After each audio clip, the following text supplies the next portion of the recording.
attendees into pairs to practice a new combination of techniques. A block and throw.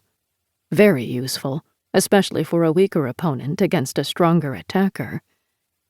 Lin Chong paced between the pairs, watching, adjusting, correcting. Occasionally, she even added a short word of praise, which inevitably made its recipient glow.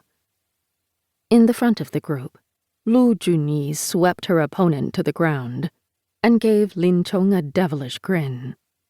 Tall, slender, and with a face an artist would invent, Lu Junyi had the same self-possession here, shining with sweat, as she would overseeing one of her intellectual salons. She kept Lin Chong's eye and made a motion across the courtyard, as if to ask about the woman she had brought with her today. Lin Chong only nodded her back to work. They might be old friends, training under Zhou Tong together back when they were both barely 19, but that was no excuse for inattention during class. Lu Junyi gave a good-natured sigh and reached out a hand to help her opponent up. Lin Chong did need to see how the new participant was faring, however. She'd heard some grunting and swearing from that corner that did not presage well. She turned and circled in that direction.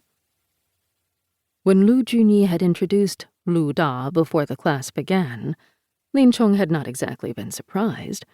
Despite her social status, Lu Junyi somehow managed to meet a wide diversity of people. And Lu Da was an eclectic patchwork of the human condition all by herself. The sides of her head were shaved in the tradition of a monk of the Fa, but the ink characters of a criminal tattoo marched down her cheek, and her mannerisms were as far from a monk as could be imagined.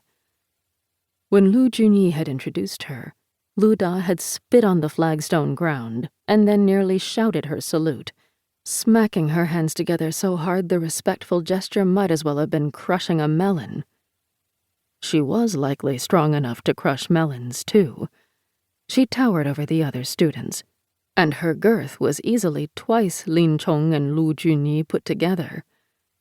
But she'd seemed an eager enough student, bounding over to leave her heavy two-handed sword and even heavier metal staff at the side of the practice yard at Lin Chong's direction. When Lin Chong stepped back over to her, however, it was to find that Lu Da and her opponent had somehow devolved into a wrestling match. Lu Da had her partner in a bear hug and was squeezing her so hard her feet had come off the ground. But the other woman had been training with Lin Chong for many months, and she managed to twist and break the hold. She dropped back to her feet and spun lightning fast. "Why, you donkey!" Lu Da bellowed and swung a massive fist, which her partner dodged. Lu Da let out a roar that seemed to call earth and wind to her command. She thrust out a palm, striking the empty space between them, and from a full pace away blasted her opponent back. The woman flew into the air, only to land on her back and roll until she hit one of the neighboring buildings. "Stop," Lin Chong said. She didn't speak loudly, but she never had to.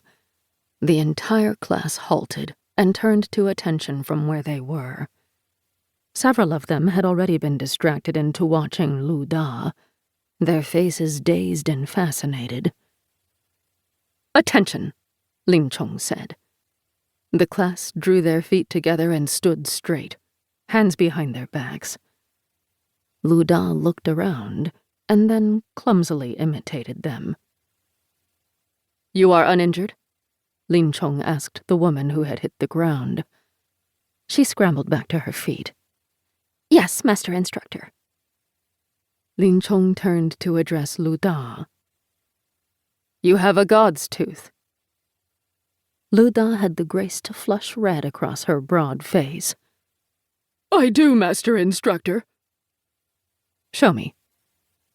Lu Da pawed at her loose collar.